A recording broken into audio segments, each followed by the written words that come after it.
신중호의 신중한 시선 앵커 브리핑을 시작하겠습니다. 간밤에 미 증시는 기분 좋게 3대 지수 모두 상승해서 마감했습니다. 주요 모멘텀은 소비자 물가 지수에 이어서 생산자 물가 지수, 더불어서 고용 지표가 시장의 입맛에 맞게 딱 나와준 것인데요. 생산자 물가 지수는 전월 대비 마이너스 0.5% 나와줬고, 신규 실업 수당 청구 건수죠. 매주 나오는데 예상치보다 조금 악화되면서 고용 시장이 좀 둔화됐다. 그렇다면 이제 긴축은 조금 더 힘들어지는 거 아니냐, 이런 모멘텀이 유입이 되면서 시장은 강하게 상승했습니다. 간밤에 NDF 우리나라 원달러 환율도 1,300원까지 내려오면서 굉장히 안정적인 모습을 보여줬고요. 달러화 지수가 약세를 보이다 보니까 EWY, 즉 한국에 투자하는 ETF가 2.9%까지 상승하는 그런 모멘텀을 보여줬습니다.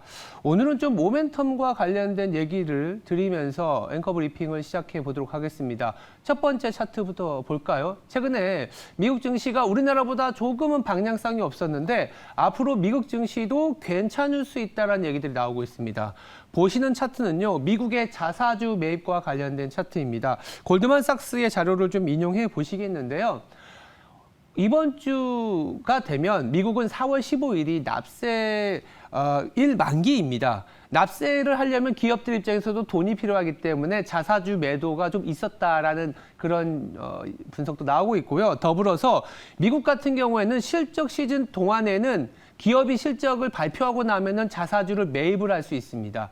근데 5월 5일까지 보면 앞으로 한 2주 정도 남았지만 5월 5일까지 미국의 실적에 한 87%가 마무리가 됩니다. 그렇다면 무슨 의미일까요? 지금부터는 슬슬 기업들이 자사주 매입을 할 수 있는, 즉 수급적으로도 미국 시장이 잘 버틸 수 있는 구간으로 접어들고 있다. 특히나 올해 같은 경우에 자사주 매입이 보시면 아시겠지만 한 3,600억 달러 정도 가능하다라는 분석이 나오고 있기 때문에 골드만삭스의 투자 그룹으로 이렇게 얘기합니다. 지금은 다운사이드 리스크가 아니라 업사이드 리스크를 조심해야 된다. 모두 다 펀더멘털 리스트들도 다 숏에 맞춰져 있고, 더불어서 헤지펀드도 다 하방에 베팅하고 있기 때문에 이렇게 자사주 매입이 들어오게 되면 업사이드 리스크에 노출될 수 있기 때문에 시장을 그렇게 나쁘게 보면 뒤통수 조심해야 된다, 이런 얘기들도 하는 게 골드만삭스 내용을 좀 말씀을 드렸고요. 이렇게 미국 시장이 좀 수급적으로 버텨주면 아무래도 글로벌 증시 그리고 한국 시장도 더 좋은 기운이 들어오지 않겠냐는 측면에서 자사주 매입 모멘텀이 미국이 지금 유입이 되고 있다라고 말씀드리고요. 두 번째는 그렇다면 한국 시장으로 넘어와서 미국이 잘 버텨준다면 우리나라는 어떻게 될 것인지 말씀을 드려보도록 하겠습니다. 최근에 우리나라 시장이 상당히 좋습니다. 그 이유에 대해서 말씀드려보면 우리나라 시장이 왜 강할까요? 최근에 보시면 이렇게 바닥에서 계단식으로 조금은 저점이 높아지고 있습니다. 바로 이 부분입니다. 자, 이익률이 이제 더 이상 하락하지 않고 있다는 점에 주목하고 있습니다.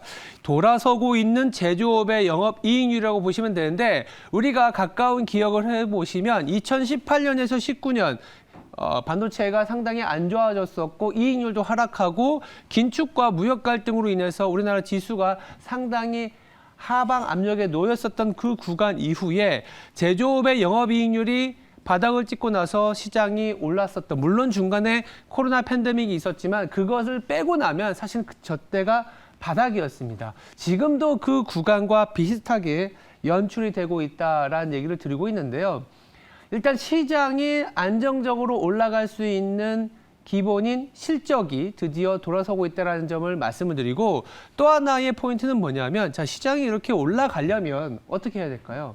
한두 개의 업종으로만 올라갈 수 있는 게 아닙니다. 업종이 굉장히 쏠려 있고 그동안에 살 게 없는 시장이다 보니까 일부 업종으로만 종목이 상당히 쏠려 있었는데, 이게 돌아서게 되면 어떻게 되는 얘기일까요? 살만한 기업들이 많아진다는 얘기거든요. 살만한 기업이 많아지고 살만한 기업이 많아져야 더했을 때 시장이 올라갈 수가 있는 겁니다. 그 말은 뭐냐면 업종 쏠림에서 업종 확산으로 더 강한 모멘텀으로 작용하는 그런 지표다라는 측면을 말씀드리고 있습니다. 그렇다면 업종 쏠림에서 업종 확산으로 넘어갔을 때 우리나라 시장에서 주는 의미는 무엇이 있을까? 어떤 업종을 봐야 되는지에 대한 것도 있을 수 있고, 더불어서 쏠림이 완화되려면 수요가 올라서야 되거든요. 그런 수요적인 측면에 대한 그래프 한 번 더 보여드리도록 하겠습니다. 첫 번째 그래프는요, 바로 이 그래프입니다.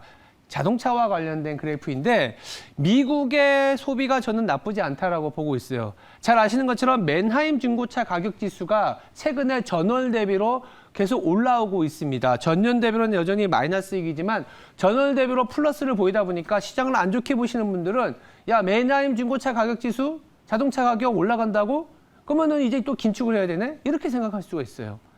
그런데 여기 보시면 아시겠지만 옅은 파란 선이 실질 임금입니다. 실질 임금이 떨어졌을 때는 맨하임 중고차 가격 지수가 올라가게 되면 내가 살 수 있는 여력이 없는데 자동차 가격이 올라간다?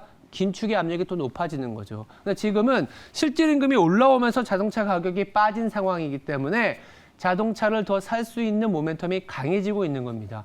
미국에 대해서 굉장히 리세션에 대한 고민을 하고 있는데 저는 리세션에 대한 고민하고 있지 않습니다. 자동차가 잘 팔리고 있고 실질적으로 미국은 IT와 금융 등 어떤 도시에서의 출퇴근을 하는 사람보다 제조업과 리오프닝, 서비스업의 일자리는 반드시 소형 자동차가 필요하기 때문에 최근에 미국에서는 자동차가 잘 팔리고 있습니다. 우리나라로 업종으로 환산하면 어떤 아이디어가 될까요? 최근에 잘 버티고 있는 완성차들, 자동차 부품주들이 그 모멘텀에 해당이 될 수 있다고 보고 있습니다. 하반기에는 아마도 이런 얘기가 나올 것 같습니다. 미국 생각보다 소비가 좋고 대표적인 내구재인 자동차가 올라오면서 한국의 완성차가 생각보다 주가가 좋구나. 주도주로서의 가능성도 저는 자동차에서 엿볼 수 있다는 데이터 여기서 한번 말씀드리고요. 또 마지막으로 하나의 차트 더 보여드리겠습니다. 우리나라가 수출을 하면 바로 떠오르는 나라가 어디인가요? 중국입니다. 중국으로 우리가 22%, 앞선 데이터에서 미국으로는 18%, 즉 두 개의 국가를 합치면 40%의 수출 증가율인데 더불어서 수출뿐만이 아니라 우리나라 내수로도 압력이 강한 게 이제 중국인들이 우리나라로 많이 유입이 되면 명동이라든지 여러 핫플레이스에서 돈을 쓸 거지 않습니까?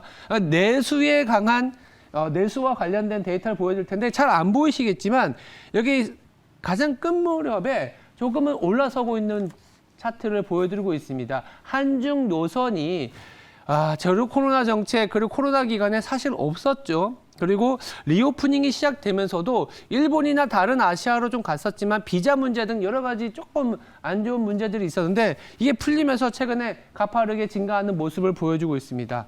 한중 노선의 본격적인 회복이 시작이 됐는데 그렇다면 이제 우리나라 내수주들도 조금은 봄의 기운이 조금은 유입이 되지 않을까라는 생각에서 차트를 보여드리고 있고요.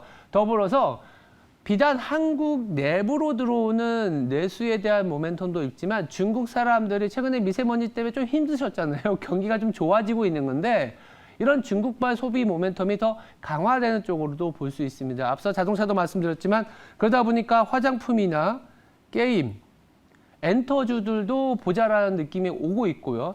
아니면 우리나라로 보면 이제 면세점이나 이제 카지노까지 중국발 내수까지도 챙겨봐야 되는 시즌이 왔다라고 보고 있습니다. 처음에 제가 업종이 쏠림이 되어 있었는데 이제는 확산이 된다. 자동차도 봐야 될 것 같고 중국 내수주도 봐야 될 것 같고 이런 업종들이 올라서면서 시장은 2,500이 아니라 2,600, 2,700으로 갈 수 있는 그런 방향성을 제시해주고 있다라고 보면 될 것 같습니다.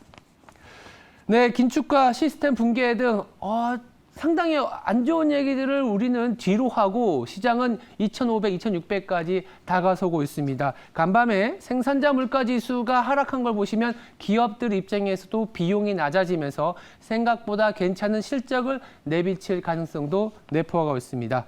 본격적인 실적 시즌을 맞이해서 아마 기업 실적이 발표되면 좀 더 투자자들은 마음 놓고 시장을 진입하는 그런 기회가 되지 않을까 생각합니다.